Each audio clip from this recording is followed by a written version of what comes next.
Welcome back to Clear Talk. On today's episode, we're going to dive deep into how to fix bad partnerships in your coaching business. And then we discuss how to handle your team's mistakes without discouraging them. And lastly, how to actually niche your coaching and why it's so critical.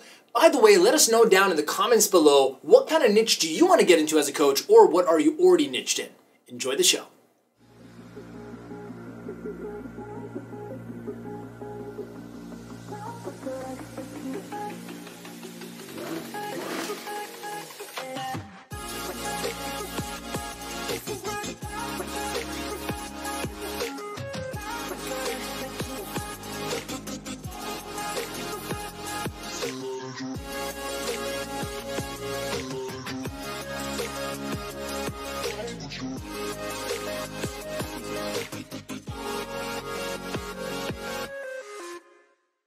Welcome back to Clear Talk. I'm your host, Armin Shaffi. This is my co-host, Jeanette Oduro. And this is the #1 show for entrepreneurs, coaches. Well, I mean, you guys are entrepreneurs.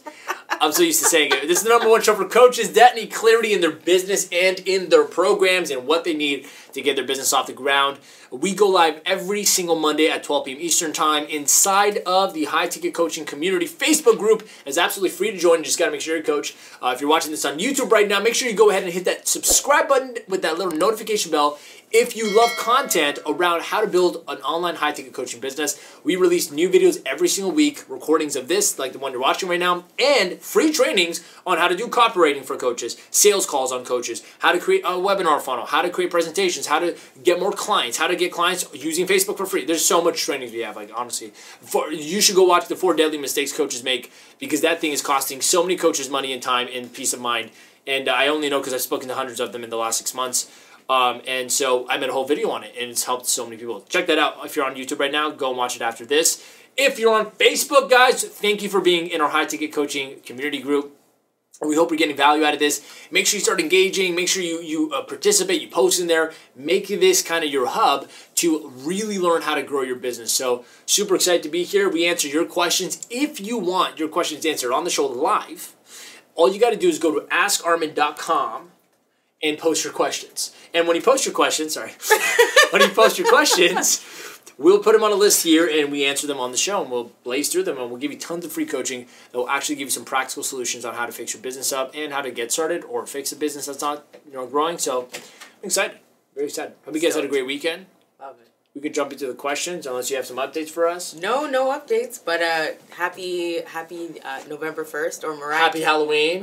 Technically November 2nd, Mariah Carey Day, as some people would call it, because as soon as Halloween is over, Mariah Carey is ready to reap in the Christmas music and to get literally. I've never heard of that. She, All I Want for Christmas is already in like the top 200 iTunes like from one day. Okay. She's monetized Christmas. It belongs to her. It's her day. Forget Jesus. It's about Mariah Carey. Anyways. So we got our first question, if you're ready for it. Yes. Awesome. So our first question comes to us from Siegfried Roy. I have a business partner who works differently than me, in my opinion slower, but they fill my weaknesses. How do I navigate working with them more effectively? Because I'm getting a little annoyed by our pace. Yeah.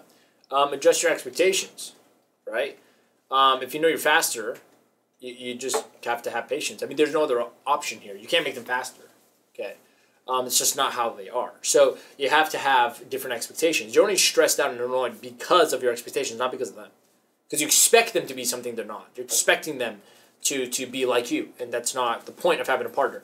Partner is that they're not like you. So you have to, I can reverse the table and say, maybe they're annoyed with you trying to always rush everything.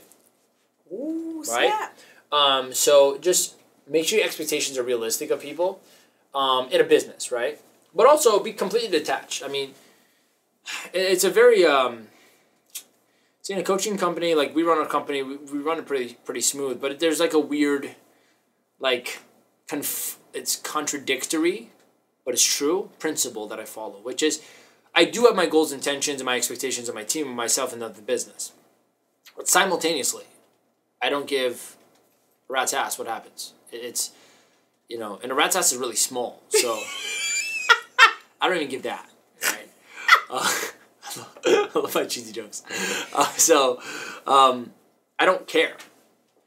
And that's where faith kind of comes in, where I don't ever get stressed or lose my peace because something doesn't happen exactly how I thought it would, or someone isn't exactly doing what I wanted them to do. I had to work on this. I'm sure the team can agree, because I would also be irritated and respond badly when I saw that things weren't happening the way I wanted them to. But then I just kind of understood, like, I'm not that smart, you know, and I mean that like in a, it's a saying, like, you're not that smart. Like, the universe, God, whatever, knows more than you do. There's no way you can know more. So things might happen differently than what you expected, but maybe that's better, right? So you kind of got to give that freedom to allow your partners or your team to be different than you. Does that make sense? So don't expect your partner or your team to be like you, okay? Also, don't be irritated. And the way to eliminate irritation or stress from the expectations is to stop wanting them to be like you or to be exactly the way you want them to be. That's not team. That means you're a bad partner. Like, you have to work on yourself, right? You have to understand how they are. I'll tell you what makes a successful leader. Andrew Carnegie, richest man at the turn of the century, had about 18 members in his mastermind. In his mastermind, he was running U.S. Steel at the time in 1900, and it takes a lot of skill to be able to manage 18 different people, different egos, different everything, to work in one goal, one company. And he did that successfully, and most of those people became millionaires with them. And so his skill was learning what each person's strength was and learning how to utilize it so that it's in harmony with others. It's a skill I'm developing. I'm learning. It's fun because I get to see my team. There are strong points and there are weak points, and I'm like, okay, this person should do this and work with this other person to do this, and it's working, right? And we're working smoothly. So if you're unable to see what inside of your partner's potential and what he's good at, what she's good at, and what he's not, and how to work with that, you need to work on yourself as a leader. Because they're not the problem. Because you're not understanding how to utilize their potential, their skill, their time, right? And so poor management or poor leadership in that sense costs you a lot of money, right? I've been in business for 4 years, and for the first 2 or 3, I went through lots of different people. And I realized eventually I actually don't know how to manage and utilize people's potential. And it wasn't until one dinner one time with my mentor, Satish Verma, president of Think and Grow Rich. I'm sitting down with him, and I'm explaining to him how, this one person's like this other person's like this. I'm explaining to him all my problems I'm having with my team. And I had like 4 or 5 people team at that time. I had sales reps. I had a person helping me with back-end stuff. And he looked at me and he's like, Armin, you know what your problem is? He's like, you don't see the power potential in your people. He goes, I didn't say potential power. I said power potential. I'm like, what do you mean? He goes, you just see them as a person to get something done for you. I'm like, well, you're right, because I'm assuming that's what you do in leadership, right? Like, if I have a team, I see what I can assign to each person to get done for me. He goes, yeah, but that's so limited. It's like you're thinking small, because you're seeing them just as people as a means to an end to get it done for you. So you're treating them like assistants. I'm like, you're right. I just didn't know that's wrong, So I'm sitting there and I'm like, so what do I have to do? He's like, you got to see the power potential in people. I'm telling you this because you have a partner, right? See the power potential of the person.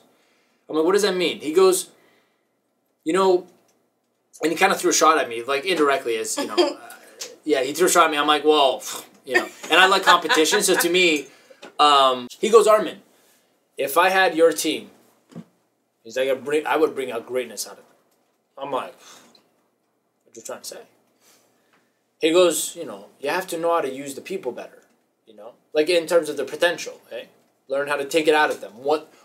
He's like, I would get 100 times more value out of the person because I understand power potential. And I'm like, well, you've been in business 40 years longer than me, so, I can learn a few things. So he started looking at their power potential. Look at what they can be capable of doing. And lead them to become that.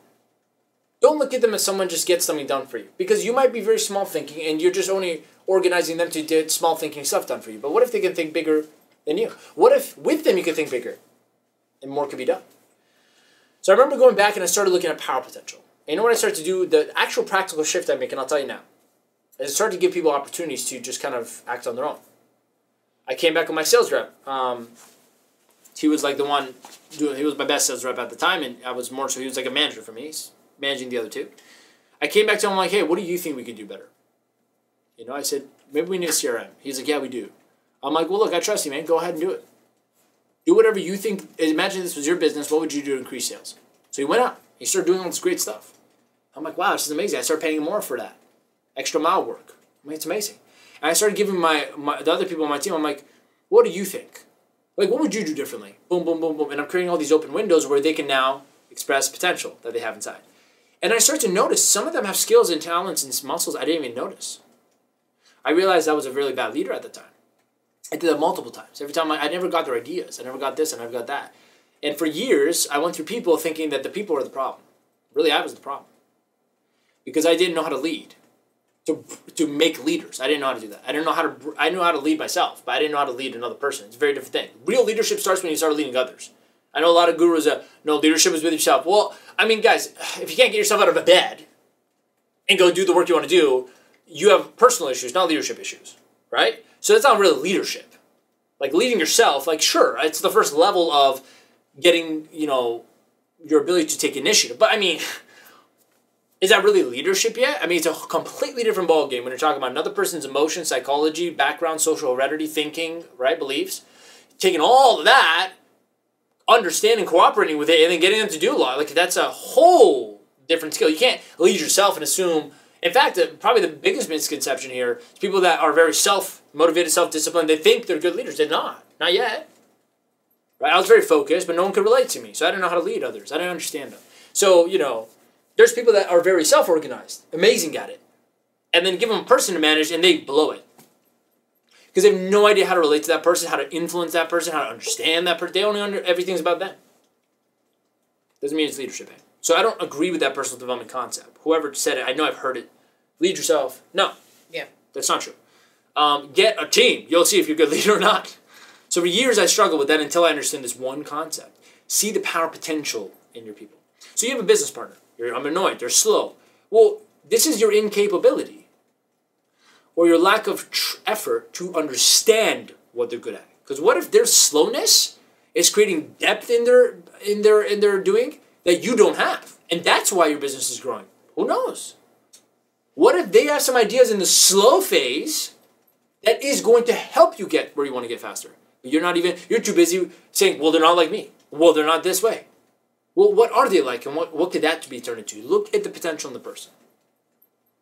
And so now I have a team, like, as a result of it, we're like the most harmonious team ever. I mean, like, it's crazy. When people come, they feel our energy. Like, how did you do this? Well, damn. It took all of us to work together and cooperate, and for me to really understand the power potential in people.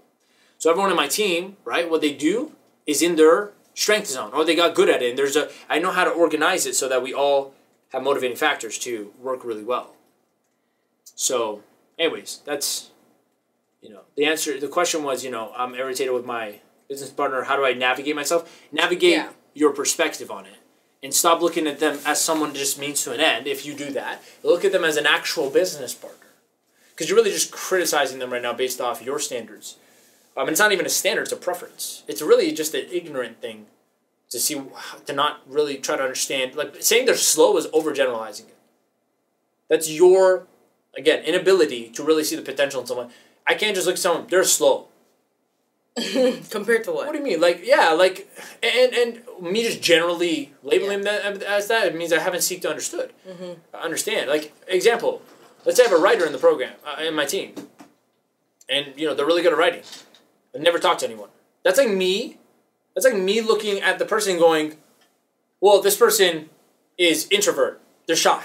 Yeah. What? No, they're just thinkers. They can write. They can sit down. They're really good at being isolated and working on stuff. That's different. Mm-hmm. See, I'm looking at what is the person's strength instead of, they're not fast enough or they're not outgoing enough. They're not. See what I'm saying? Don't slow it. It's not.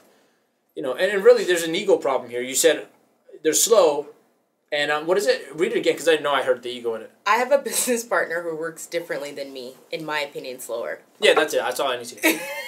Differently than me. In my opinion, they're not as good. Like, come on. Like, no, that's not... Well, first of all, I'm assuming there's potential in everyone, but the person might actually not be as intelligent in their own field, right?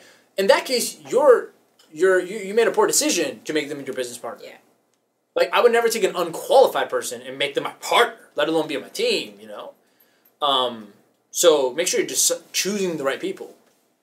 But even when you do or when you, like, either way, if you start focusing on power potential, you'll pull greatness out of them. I think, with respect to Jay, every person on my team here, were not good at what they do now when I first met them. And so I saw the power potential thanks to mentorship and understanding people. I was able to work with them to make them, like, so they can become really good at what they do. Right? And Jay as well, like, in different ways. Oh, yeah. Right? I would group myself in. Because I came from a different school of thought. Right. Basically. On some level. So imagine I went on AskCarmen.com and I posted a question saying, well, my team doesn't know how to do anything. Well, that's overgeneralized and you're a terrible leader. Right? Well, obviously. So help them. You get what I'm saying? Like, bring that out of them. That's real leadership. Or else you're just sitting there expecting without paying the price to help a person grow. No. I mean, I'm just telling you from my experience. I'm sure maybe you could hire someone that's already good. In that case, if you have money, go do that. So, I don't know. That's my answer. Well, Siegfried, first thing, you have a great name. Awesome. What's his name? Siegfried. That's awesome. Like, but, you know, him or her, just to be yes, yeah, gender neutral. It's happened before. Yeah, whoever you are. So ultimately, I love how Armin answered that question because it really shed a lot of light on, you know, the harmony of relationships in addition to your leadership style in general. But, you know, I want to touch on what he kind of said near the end, which is, like, you said that you're in a partnership.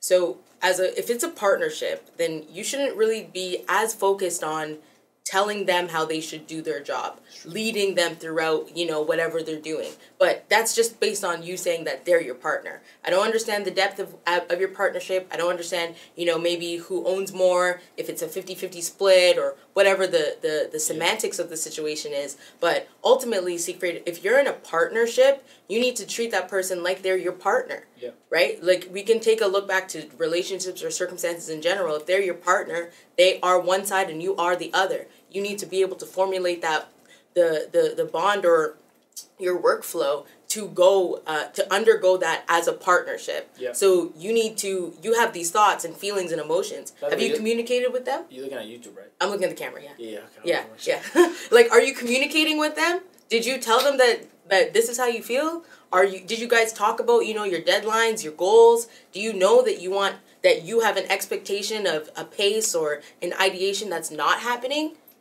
If they're your partner, they should know that. Well, actually, I'm going to go off, like, she's right. If they're your partner, you're not managing them. So it's not it should be equal, you know? I'm talking about team, everything I said, like, but... Yeah, but both, but depending on his situation... If you have to do all this, that means you chose a bad partner. Yes. Like, they're not a partner. You genuinely need to ask yourself, like, am I their partner? Are they my partner? Are we in this together? Like, are we really going to do this? Yeah, because you shouldn't be managing a partner. Exactly. If you have an issue about... If you're thinking, like, they're not working the way I want them to work, then it's potentially not a partnership. That's not a partner. Right? And but if partners, you both are as ambitious. Yeah, you're rocking. You're both taking responsibility for what needs to get done. You both feel like, if you're real good partners, you both feel that this pace is slow.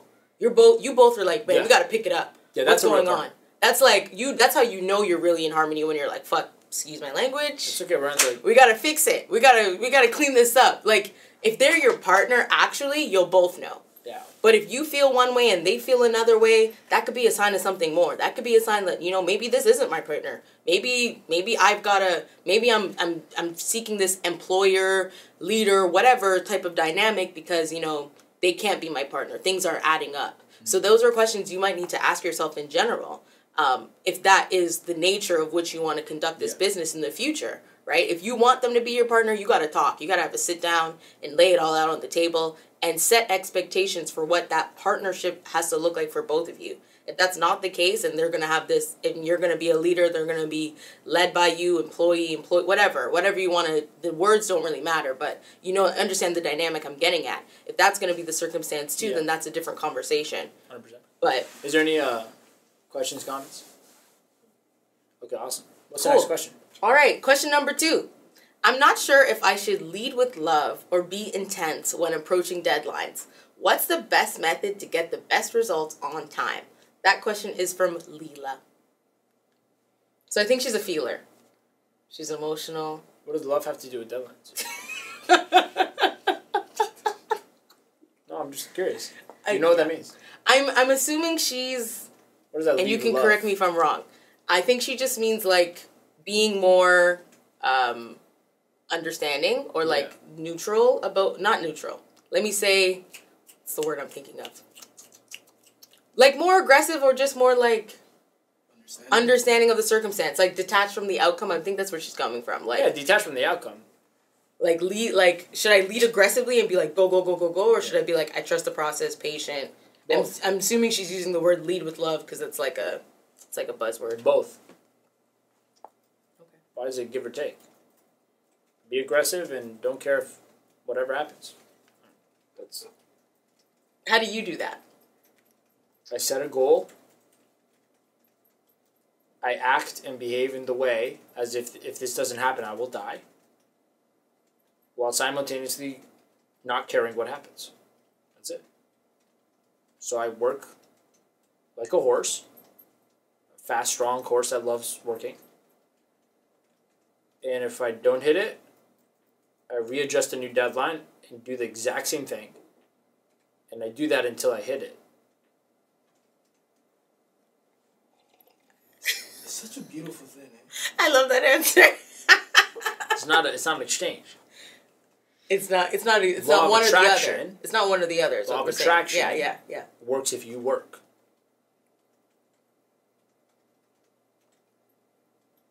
Attracting is a verb. You do.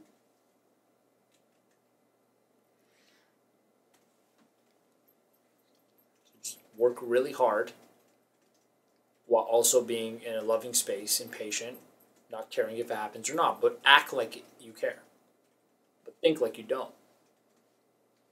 I know how to say it. I know how you're saying it too, and I'm thinking about how I can say it in a different way, but I feel like I would describe it just like that. Say, like?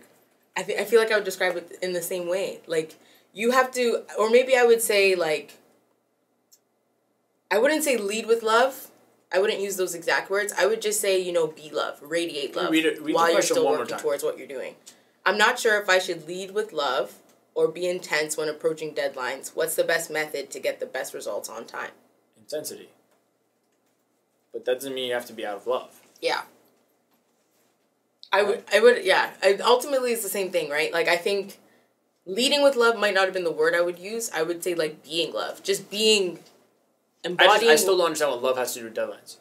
I think it's probably not the right words, but... Right, so let's say... based on... You're saying, should I be intense... Right, or should I be maybe intense, flow? cutthroat, or flow? Yes, I think Both. that's what the both. Yeah, both. You work hard, go with the flow, anyways. You work hard. You start with the plan. That plan usually doesn't work out, and the plan shows up. That's the plan to go with. Yeah. Totally detached, flexible, while still very strict upon discipline and working hard. What does that look like? Like I said, you wake up every day and go to bed every day, obsessed with hitting the deadline and the goal, and you act as if you don't, you will die. So you work your hardest, right? While simultaneously going with the flow no matter what happens and being totally open to anything happening. That's it. Yeah. It's a nice flow and mix of the two. What's the next question? How do you handle your team when they make mistakes? That question is from Marcel. Well, in the beginning of this year, terribly. Shout out to old Armin. Shout out to my team could agree. Well, I mean, maybe I'm hard on myself, but I mean, yeah, I was bad. And it's for the same reason of the first question we were talking about, which is I was expecting everyone here to be like me, or to be. I wouldn't even say as good as me, because what if I'm bad? So I would say like me, or pretty much like me, or the way I want them to be, which is like me. And when I stopped that, I really brought beauty out of them. You know what I mean? There was a safety. There's everything, safe environment to just be themselves. So when they made mistakes, here's the wrong way of doing it, is I point out the mistake. Wrong way of doing it. Step number 1, point out their mistake. Step number 2, make them feel terrible about the mistake. Step number 3, make them have to admit they made the mistake. Now their dignity is also gone. Armin's really good at asking you questions that make you feel stupid. I used to do this. Did you mean to do it like that? Yeah, I'd be like, so what were you thinking about when you did this? And they go, well. I'm like, you do know you did this, right? But like, you looking at it now, no, this is wrong. So it's terrible. Because guys, this is the wrong way of doing it. So step number 1, point out the mistake. Very avidly in front of everybody, which is what I kept doing. Sitting there in my office, right there, in front of everybody. So, what were you thinking? You do realize this is misspelled. Like, it was like that. Bad way of doing it. I'm going to give you step-by-step on how to think and grow rapport. Point out the mistake. Step number 2, make them feel bad about it by being sarcastic and condescending. Step number 3, make them admit they're wrong.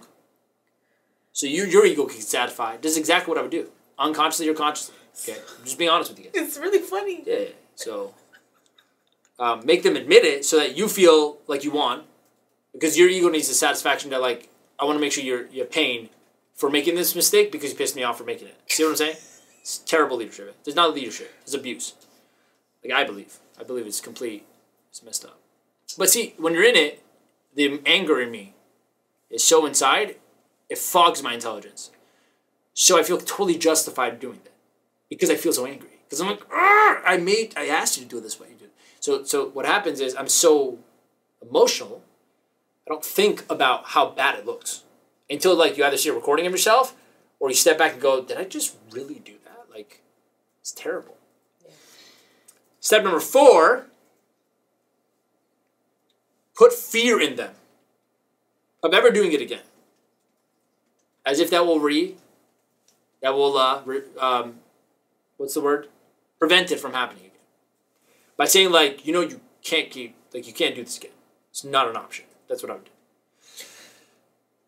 And then, step number 5, you kind of leave them in the dirt and walk away. It's a terrible way of doing it. How to handle mistakes from your team. Okay, let me tell you the real way. Better way. The only way, and I learned this because I realized the mentors and coaches I've had over the years have been very gracious to me. What I mean by that is I know I've made mistakes. When I step back to see how they handled it with me, when I've even been offensive to them, I realized that if they weren't so forgiving and gracious, I wouldn't be here. I probably would have lost their respect, But because they were forgiving, they allowed me to grow and learn. And I'm like, that's the right way to do it. So now what I do, and please, team, be completely honest, confirm that I do this, that I feel like it's better. Okay. Step number 1, as soon as I see the mistake, I completely accept it cannot be reversed or undone. I put myself at ease. Because the only motivator to me to do all those 5 other steps the bad way was that I, for some reason, for a split second, thought I wish this could have not happened. Mm-hmm. So it's bothering me. Yeah. Tiny example is we would make an email the wrong way, send it out. I'm like, everyone just got this email and it was done wrong. So I'd be like, because I'm sitting there now, I'm trying to let it out on the person, give them pain, because I'm like almost a part of me is like hoping it never happened. But that's not true. It can't do that. So first step is I see the mistake and I accept it. I'm like, yeah, it's done. Immediately, I'm like, okay, no anger. Whatever. Detach right away. Very important, because the rest of the steps are completely dependent on your emotional state. So now, I look at that, I'm like, yeah, sure. Okay. This was misspelled. The link doesn't work here. Yeah, whatever. Especially in the online world. Like, everything could go wrong at any moment. So I'm like, okay, cool. Accept it. Step number 1. Step number 2. I've learned this. If you're going to, not critique, but feedback or ask, with respect for the dignity of the person. Not in front of everyone. This is a very bad habit I had. So now I slack. I just message them. Now here's how the messaging would be. Usually, if I'm alone, like, I just have them with them, like, I'll be like, come over, I can ask you a question. Same thing. Same process. So I'll be like, hey, I always start with what I love. Because there's always something good, eh? If they made a mistake, there's always a lot of things they did right, though. Yeah. It's like, you don't notice that? It's not fair. You gotta be fair. What if they did one thing wrong, but like 20 things were done right? Like, that's not, it's a terrible mindset on your end. So for me, I had a terrible focus. And it's because I was in fear mode. Because when I was building everything out, it's like my first time. I'm like, I gotta make sure it's perfect. So I put myself in stress. I gave pain to my team because of my bullshit. So I'm over that. So I'll message them and go, hey, great job with this. It's awesome. I really love this part. And then I go, out of curiosity, did you know this? So let's say a link doesn't work. I'm like, hey, did you know the link isn't working? I don't know if you... And then, by the way, I've tested this 100% of the time. If I had responded the old way, it would have been unnecessary because they actually did not know. The mistake was completely accidental. And you have to understand something when you're in a position where you're kind of managing people and working with them is nobody deliberately does it. That is with the exception of laziness and personality. That's different. I have a different way of handling that because I can see their standards are low. And I'm like, you can't do that on my team. If you have low standards, go do something else. I want high standard people here. People that themselves care enough to make their full effort. That's a different problem. But let's say they are giving their full effort and you start giving this person shit. That's not fair. Because they're just learning. So step number one is be like, okay, it's happened. They're learning. It's done. No reason to actually be upset about it anymore. Done. You let it go. Step number two, go and compliment them on the work they actually did because they did good work. A mistake is inside of a thing. If the whole thing was done wrong, that means you're bad at teaching. You can't blame them. You're just bad at teaching. Teaching them, because how else would your team know how to do it, right? Okay. Step number three is I go, hey, did you know, by the way, this has happened? Oh, I didn't. They always go, oh, I didn't. Fix it. Done. I'm like, okay, awesome. I'm like, we avoided such a bad emotional experience like I used to do before. Now, if it's a mistake, like it's not done the way I want it, it's not like an actual error, like a link, I'm like, hey, by the way, next time, moving forward, I would love, moving forward is a great way to do it because it's like you're pretty much implying when you say moving forward, you're saying this is done well, forget about this. I don't go back and make them feel bad about what they did already. Move on. By the way, this has gone great. By the way, moving forward, so I say let's focus on the next thing you do so we do better. Yeah, moving forward, I would love if you use this word instead. I would love if you tried this instead. I would love if you focused on getting this point across. So if I had done, I would have done it like this. Like, does it help? Yeah, it does help. Thanks. Okay, no problem. Great. Move on. That's how I handle mistakes now. And because I've done it like that, we actually don't have any mistakes. We actually do not. Do we have a lot of mistakes, guys? We don't have many mistakes. I don't know. Yeah, like, there's not a lot of mistakes because like I said, I gave the same forgiveness that I got to the team, and so everyone just kind of got better without all the BS and the trauma of back and forth about it, right? So what happened is everyone just got better. So they just got more confident in themselves, and now there's less mistakes, right?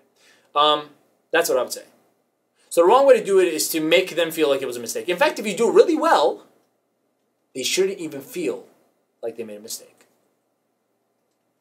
They should just feel like you're giving a suggestion because you want it done slightly different than what they did. Now, this happens a lot in my team. Not a lot, but it's happened more frequently than like that other stuff. It's like I'll ask for something and it's like forgotten.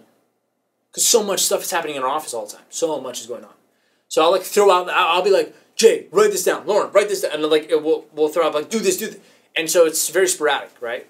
It's unfair to hope that they'll retain all of it. Sometimes things fall through the crack. Like, hey, did you remember that day? Oh, you did this wrong. Like, I'll be like, oh, how come this happened this way? Remember I asked for this? And they might be like, I don't even remember. Oh, okay, no problem. Well, I want this. And again, step one, accept that it's already done. Step two, well, you did it well. Thanks for doing it. Can you just change this for me? Yeah, sure. Awesome. Moving forward. And then create systems for solutions like this. Like, moving forward, every time I have a sporadic thought, let's write it down together. And then look at it to make sure we actually know what I said. That way we don't have to have these moments. Simple. Make sense? So, just moral of the point, don't make them feel bad about making a mistake because then they'll never learn. How else are they supposed to learn? By making mistakes. How else? Is there any other way?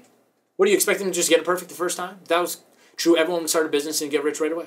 No, it's just it's the what's that thing called? Turbulence, right? Of growth as they learn. You have to get over. You got to get through that. Team, confirm?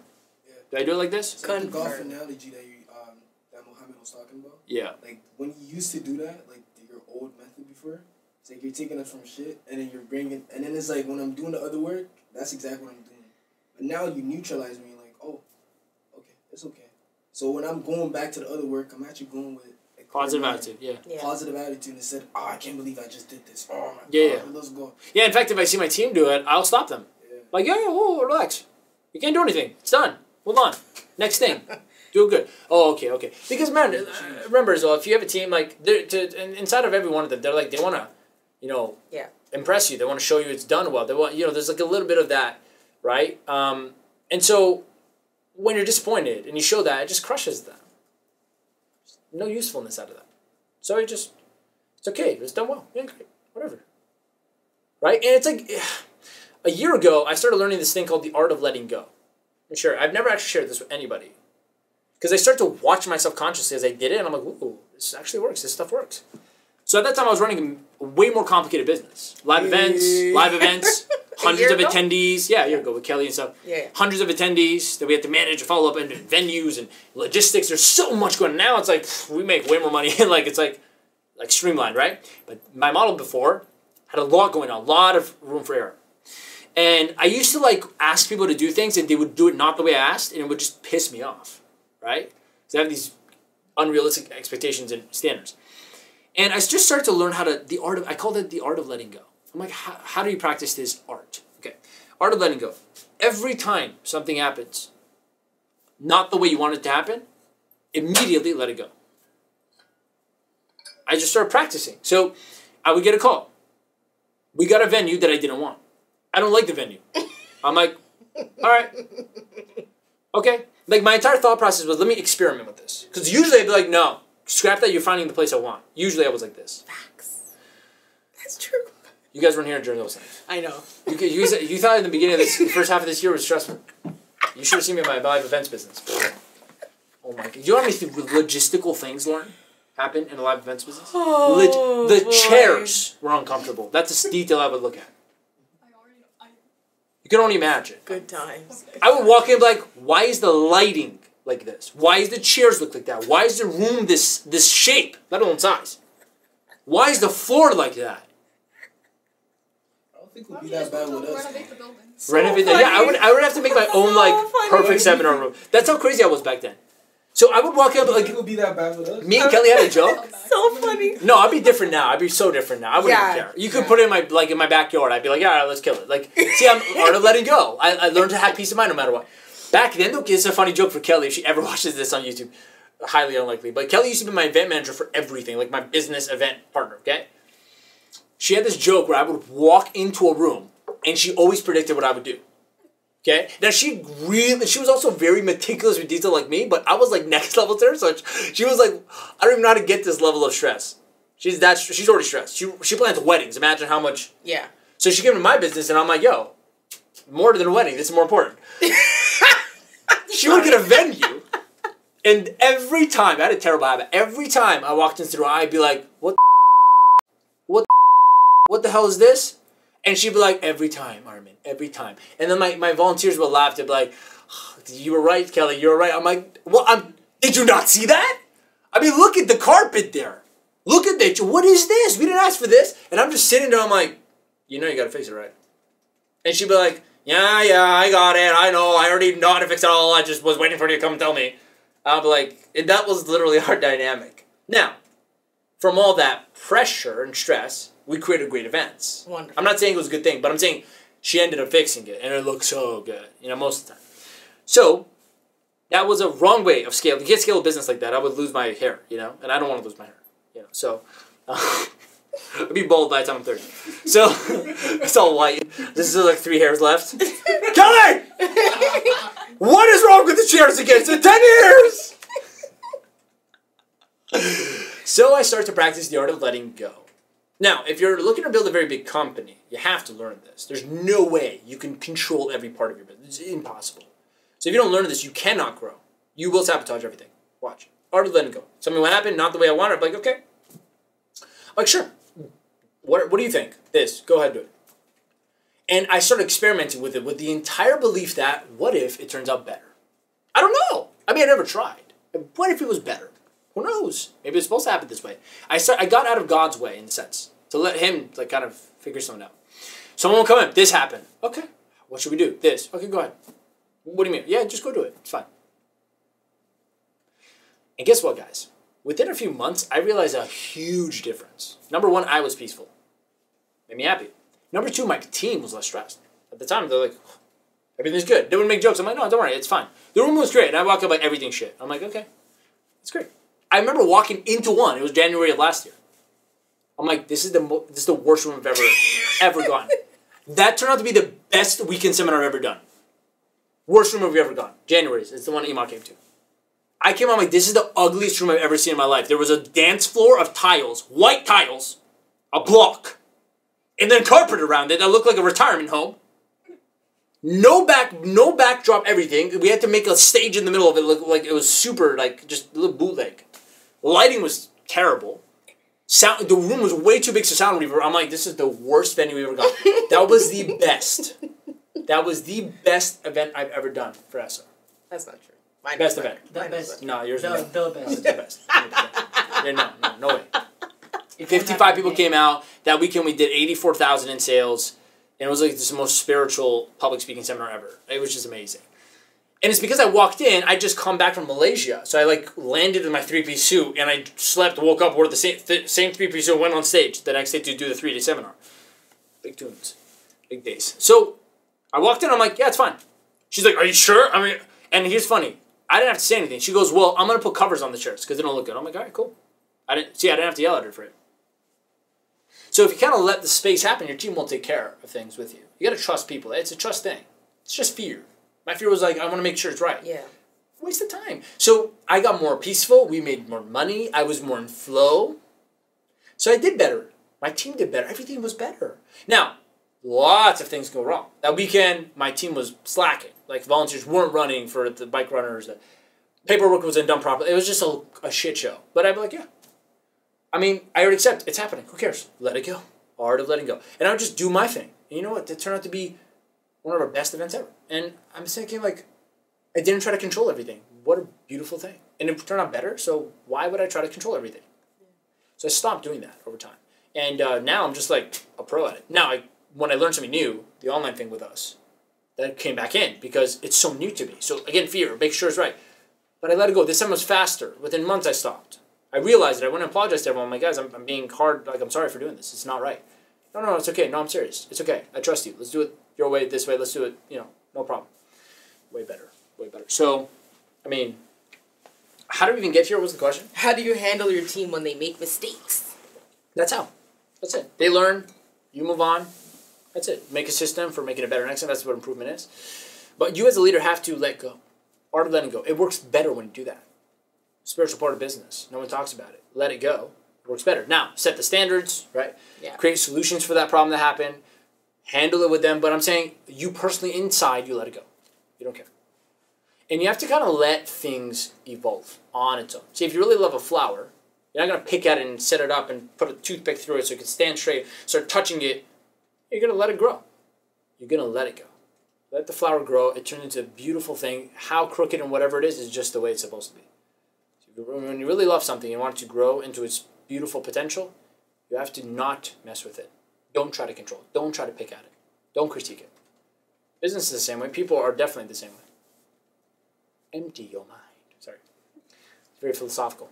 Let it go so that it may grow. Is that your quote? No, you just said that. You literally just said it. Really? Let it go. I didn't say that. Those exact words. You didn't say the exact words, but you said Are you hearing very things? similar words. You said the same thing with different words. Anyways, he's right. Let it go so it can grow. More. Darn. Great Instagram post. Let it go so that it can grow. Absolutely. It's definitely about control, fear, all of those things definitely come into play when you're thinking about the outcome. But we kind of had this conversation a couple of episodes ago about, how to handle mistakes, and everything is absolutely a learning experience. And the faster that you acknowledge and accept that, the better off things are going to be honest, right? Acknowledging that the process has to happen no matter what you do, and that if you get hung up on every single step of everything that you're going to create over the 40 or 30 to 40 years, if you're building a great coaching business, you're just going to be bald by 30, like Armin said. Too much stress and not enough flow. 3 hairs sticking out, comb it over. Very Homer Simpson style. Next question. How to avoid being Homer Simpson in your business? That's coffee. Okay, next question. What's the number one thing you didn't know about your coaching prospects until you went out into the field and heard it from them? That question is from Christian Atong. For me, what they were trying already. That was a big breakthrough to me. Because until I got into the field, I didn't know what they already tried, the old methods they were trying to achieve the result they were going after. And so, because I wasn't in their shoes, so when I started to talk to more of them, get in the field and talk to them, I'm like, wow, you guys actually tried that? Like, why? Yeah. How come it didn't work? And I learned so much about what they have tried, which made me really good at marketing to them about why what I'm going to tell them what to do is different. That's my answer. Mine is all of the things that I thought were common knowledge weren't. Yeah. So, especially when when is the first time I heard, like, the simple things, like the difference between subconscious and conscious mind, like that breakdown. To you, subconscious, to me, that's normal. You talk to someone, they're like, the what? fact that your subconscious mind will register everything and anything since you've been born, and your conscious mind is the only thing that filters it, and that your that notion that, your subconscious beliefs start to manifest or grow and whatever, turn into things later. I thought that was normal. Yeah. Because it's something that I learned when I was, 18? 17. And you talk to someone? Long time ago at the time. What's a conscious? And then I talk, exactly. Is there a subpart? And then I start talking to people, or I'll share something, and they're like, wait, what'd you say? What is that? And I'm like, what do you mean? What are you talking about? You don't understand quantum physics? not like that, but that's what it feels like, that's what it feels like. And it was surprising to me because it's like, especially with a coaching business, you're like, man, like the stuff that I want to teach, like everyone's talking about it. But maybe they are talking about it, but they're talking about it to people who genuinely don't know what it is. Yeah. Like, actually. Yeah. All the things that you could be learning and stuff. Like, so that was, for me, that was my biggest one. I was like, wow, they actually don't know this stuff. That's a good question. Tag Christian in it so he sees the answer. Awesome. All right, what's next? Next question. I just got my life coach certification. How do I niche myself? I hear that word a lot. Why should I make things specific if I don't know what people need help with until we talk? Margot T. Say that ending part again, the second half. Why should I make things specific if I don't know what people need help with until we talk? Actually, the answer is in your question, but before I forget this, Isaiah, I just thought of something. What if we can have an iPad, my hands, that's connected to the TV? And I write, and it shows up here. How crazy would that be? Do you know what I thought about? Because you're talking about... We've talked... What your unconscious mind... Actually, let's shout it back to the original source. Upton told me this, I don't know how many months ago. When we first started the show. But, we didn't have the setup. Where it's, so easy. I could just sit right on a thing. Boom, shows up right here. Now you're able to do that, the whiteboard thing? Yeah. That you started doing it. That's genius. Because you know what made me think about it is we have the lesson video now from the coaching call where I worked with Omar about niching. And I drew out everything to explain to him why you should niche and why it's so important. Training by it. Guys, be prepared for it. Yeah. Are we putting that out? Yeah. As an email? It's already done. Not the whole thing, yeah? Actually, let me improve that. Because it's valuable content. It was good. It's in the paid program for my clients, so I don't pay parts of it. Yeah, so I would love to show you right now how to niche. I mean, do you have it? No. You have an iPad, this. I'll buy the iPad. I'll go to Apple and buy it. We need a Chromecast or whatever. Connect to this. Boom. And we need an app that can, boom. Wow, guys, let's do this next week. Done. Yeah, you guys are going to see an iPad in our hands. Nice. I'm going to do that thing Grant Cardone does. He just taps it and starts writing 40% of your money to the IRS Tuesday. And then it just swipes. No, 10X. To the GC, to the Freedom Land, baby. It's the magic board. It's the jam board for the GC jam board. Huh? You gotta let them know GC sent you to the jam board. Boom. It just keeps going. That's so cool. Badass. Yeah, okay, here's my answer. Answer's in your question. You don't niche until you talk to them. So in our program, getting clear on your message is about niching, your expertise, understanding your audience, understanding your coaching process, understanding your marketing blueprint, understanding everything they go through, blah, blah, blah, blah, because you need all that to build the business off. But the way we do it is through free coaching and through an ask campaign. But free coaching is way easier and better. That's why I have more curriculum around it. You go out and coach people for free in your topic of expertise. It's in your relationship.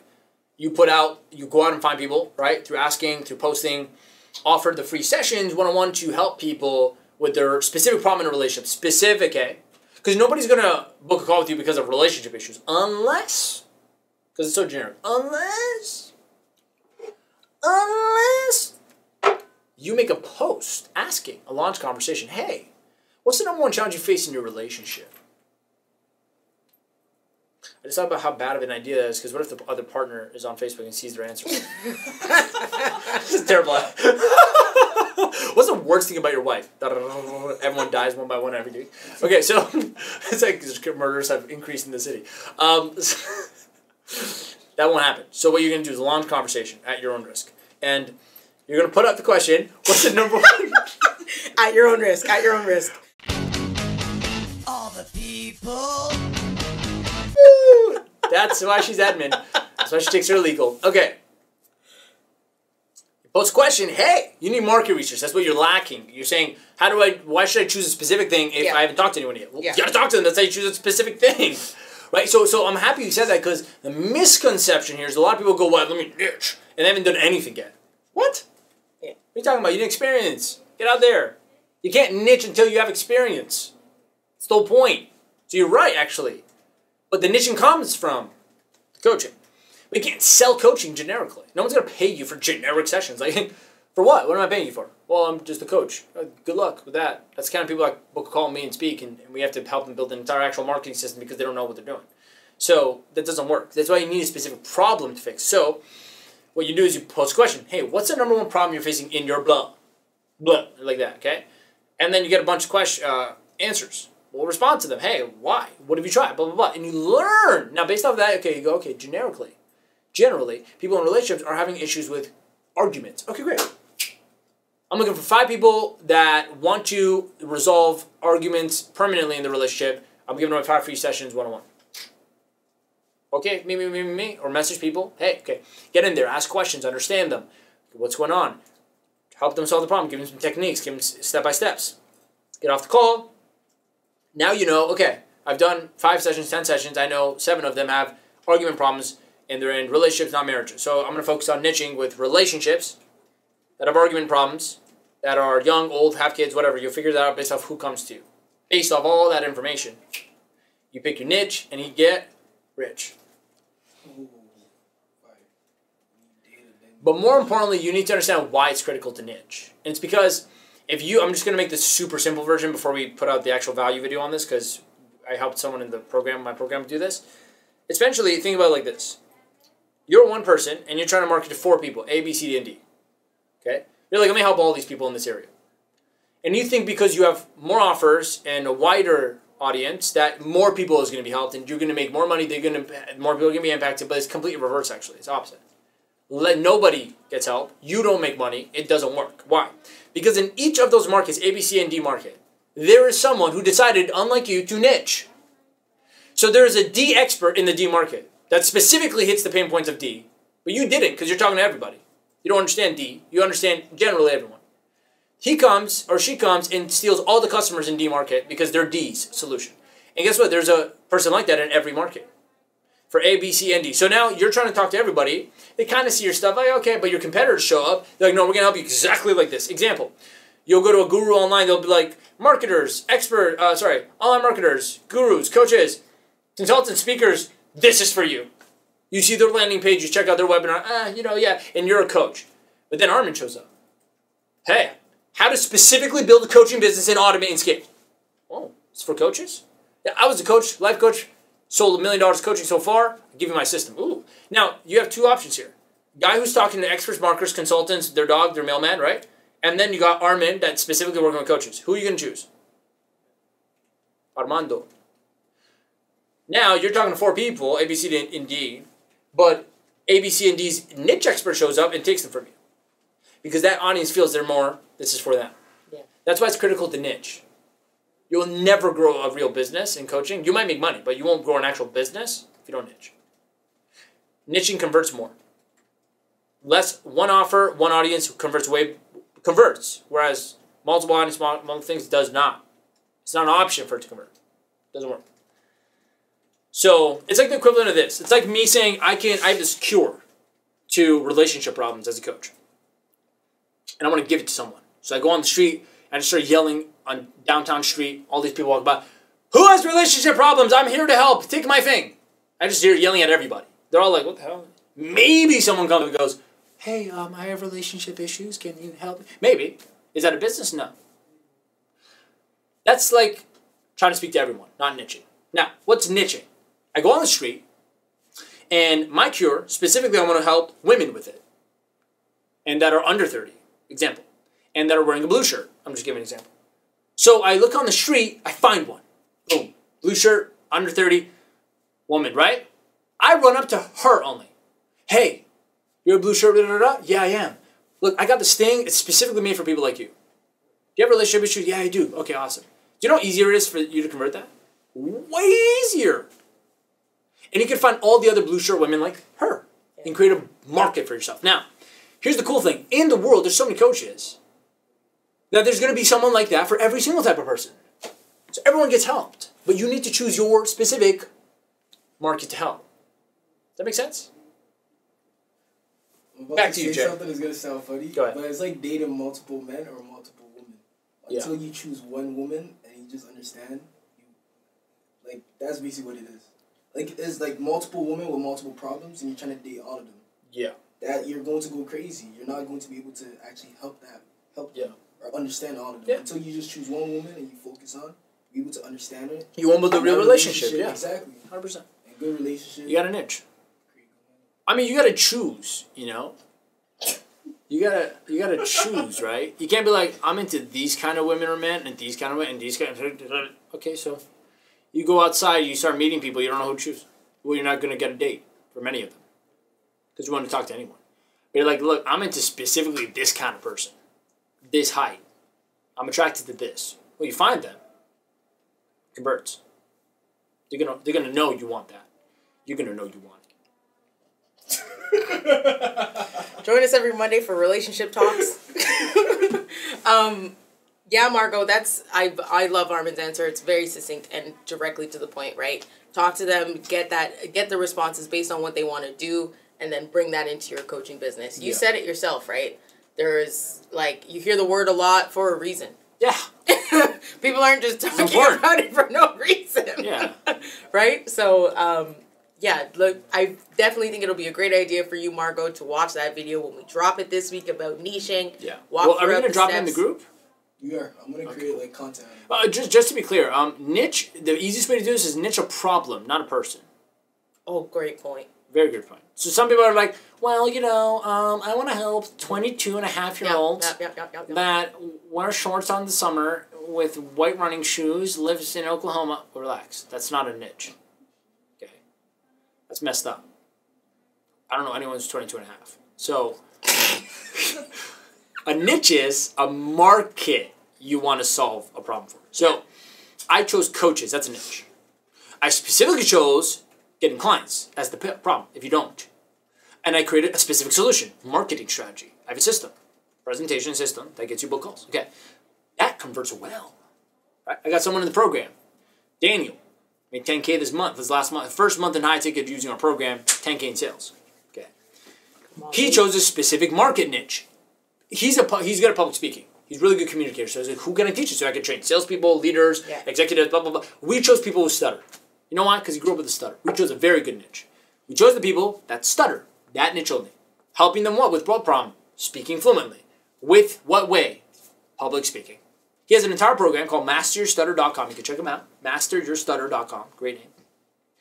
Specifically offering a solution, his method of public speaking, how he does it, how he gets good at public speaking in front of others, to solve the problem of stuttering and stammering to people who stutter. That's a niche program. And he's converted 10K. He converted 10K. His first. Listen, if there's someone in this world that's selling a coaching program, high ticket, teaching you how to speak well to a person who stutters, and they made 10K, there's nothing you can't sell. You heard? You heard. What are we at in time? We're at 1 o'clock on the dot. So we're going to end it off, yeah? Yeah. What's the next question? Is there another question? No. Okay, Done good. for today. Awesome. Right on Post time. your questions at AskArmin.com. If you want your questions answered on the show live inside the High Ticket Coaching Community group, you just got to go to high-ticketcoaching.com. You can join our group if you're a coach, if you want help, if you want a support system, if you want free content that helps you grow your business, then go to high-ticket community coaching community.com Doesn't matter what I said. Just look at the thing. Look at the thing on the screen, okay? So that you can join. I'll admit you in. And we go live every Monday at 12 p.m. Eastern Time on this set. Next time, coming with you with an iPad and a Chromecast so you can see some cool live trainings in real life. And so, go to AskArmy.com, post your questions, join the group, and we'll answer it live for you. You can even talk to us in the comments, and we'll give you free coaching right here on the spot every single week to start your week right.